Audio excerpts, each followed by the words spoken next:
నమస్కారం. City cable news కి స్వాగతం. ముందుగా ముఖ్యాంశాలు.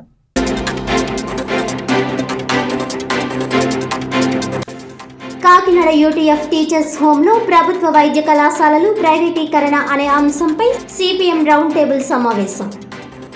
ప్రభుత్వ వైద్య కళాశాలల ప్రైవేటీకరణ చేయడం తగదని P4 విధానాన్ని ఉపసంహరించుకోవాలని డిమాండ్.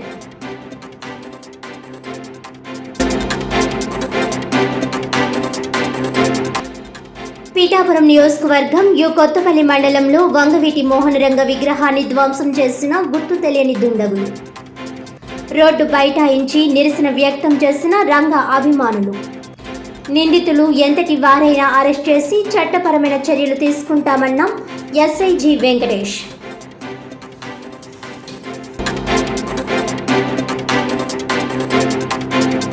ముమ్మిడివరం నియోజకవర్గంలో గోదావరి నదిలో కాకినాడ రూరల్ యువకులు మరణించడం విచారకరం. మృతుల కుటుంబ సభ్యులను పరామర్శించి 50,000 చొప్పున ఆర్థిక సహాయం అందించిన Kakinada MP Tangella Uday Srinivas, rural MLA పంతం నానాసి.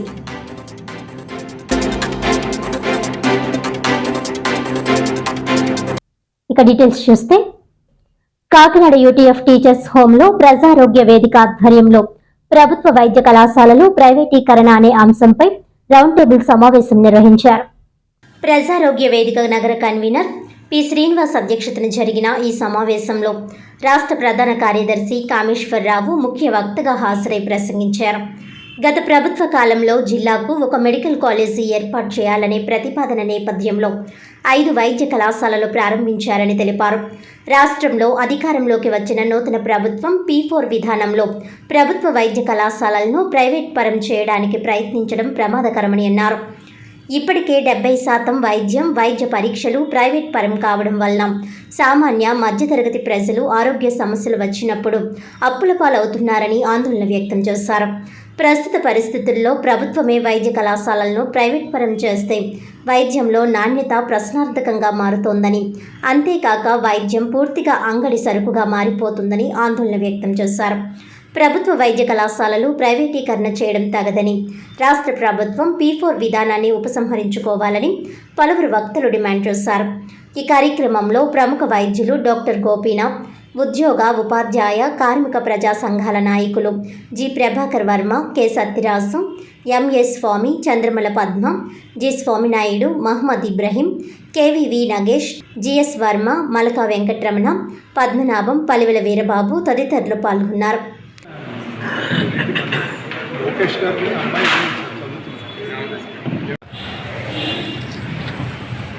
ఈ కొత్త ప్రభుత్వం, కూటమి ప్రభుత్వం మన రాష్ట్రంలో అధికారంలోకి వచ్చిన తర్వాత గత ప్రభుత్వం తీసుకున్నటువంటి నిర్ణయం ఏదైతే ఉందో అది జీవో నంబర్ 107, 108 అంటే సెల్ఫ్ ఫైనాన్సింగ్ సీట్స్ 60 లక్షలకి, ₹1,00,00,000కి 5 సంవత్సరాలకి మెడికల్ విద్యార్థులకు ఇచ్చి కాలేజీని అప్పుచెప్పేటువంటి విధానం కాకుండా కొత్త ప్రభుత్వం ఒక నిర్ణయం చేసింది. ఆ నిర్ణయం ఏంటంటే అది PPP మోడల్లో కొత్తగా వచ్చేటువంటి కాలేజీలన్నింటినీ కూడా 10 మెడికల్ కాలేజీలని ప్రైవేట్ పరం చేస్తామని చెప్పడం జరిగింది.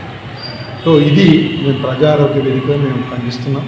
అలాగే దీన్ని మేము మళ్ళీ ఆరోగ్య శాఖ మంత్రి గారికి అలాగే ముఖ్యమంత్రి గారికి కూడా చెప్పడం జరిగింది. వినతి పత్రం కూడా ఇవ్వడం జరిగింది. ఏంటంటే మీరు ఈ నిర్ణయాన్ని మీరు వాపసు తీసుకోండి. మీరు ఈ ప్రభుత్వ మెడికల్ కాలేజీలు ఏవైతే కొత్తగా వస్తున్నాయో అవన్నీ ప్రతి జిల్లాకి ఒక మెడికల్ కాలేజీ ఉండేటట్టు ఆ రకంగా నిర్ణయం ఉంది. ఆ రకంగా అవసరం కూడా ఉంది. కాబట్టి ఆ నిర్ణయానికి తగ్గట్టుగా ఈ ప్రభుత్వం కడుతున్నటువంటి మెడికల్ కాలేజీని పూర్తి స్థాయిలో అన్ని కాలేజీలని ప్రభుత్వమే నిర్వహించి, ప్రభుత్వమే అన్ని వసతులు కల్పించి అందరికీ మన మెడికల్ కాలేజీలో అందరూ విద్యార్థులందరికీ కూడా ఈ సీట్లు వచ్చేటట్టు చూడాలని చెప్పి నాణ్యమైనటువంటి వైద్యాన్ని అందించేటువంటి వైద్యుల తయారీ దగ్గర ఈ కమర్షియల్ యాక్టివిటీ ఉండకూడదని చెప్పి మేము ప్రజారోగ్య వేదికగా ప్రభుత్వాన్ని కోరుతాం. ఆ నిమిత్తమే ప్రజారోగ్య వేదిక రాష్ట్ర వ్యాప్తంగా అన్ని చోట్ల మేము సెమినార్లు, రౌండ్ టేబుల్స్ నిర్వహిస్తున్నాం. మన 23వ తారీఖు నాడు అనంతపూర్లో చేసాం, మార్చి 23వ తారీఖు నాడు తిరుపతిలో చేసాం, విజయవాడలో ఏప్రిల్ 21వ తారీఖు చేసాం, 21 ఏప్రిల్ వైజాగ్లో చేసాం. ఈ రకంగా ప్రతి జిల్లాలో కూడా మేము జనాల్ని జాగృతం చేయడం కోసం, ఈ ప్రైవేటీకరణ ఆపాలి అని చెప్పి ప్రభుత్వం మీద ఒత్తిడి తీసుకురావడం కోసం ఈ కార్యక్రమాలు చేస్తున్నాం. ప్రజలు కూడా మంచి స్పందన ఉంది. వాళ్ళందరూ కూడా కోరుకుంటుంది ఏంటంటే ప్రభుత్వం ప్రజా వైద్యానికి బాధ్యత నుంచి తప్పించుకోకూడదు. ప్రభుత్వమే బాధ్యతగా తీసుకొని నాణ్యమైనటువంటి వైద్యాన్ని అందించాలి. అలాగే విద్యను కూడా అందించాలి. ఈ 10 మెడికల్ కాలేజీల PPP విధానానికి తిలోదకాలు ఇవ్వాలని చెప్పి ప్రజారోగ్య వేదికగా మేము డిమాండ్ చేస్తాం.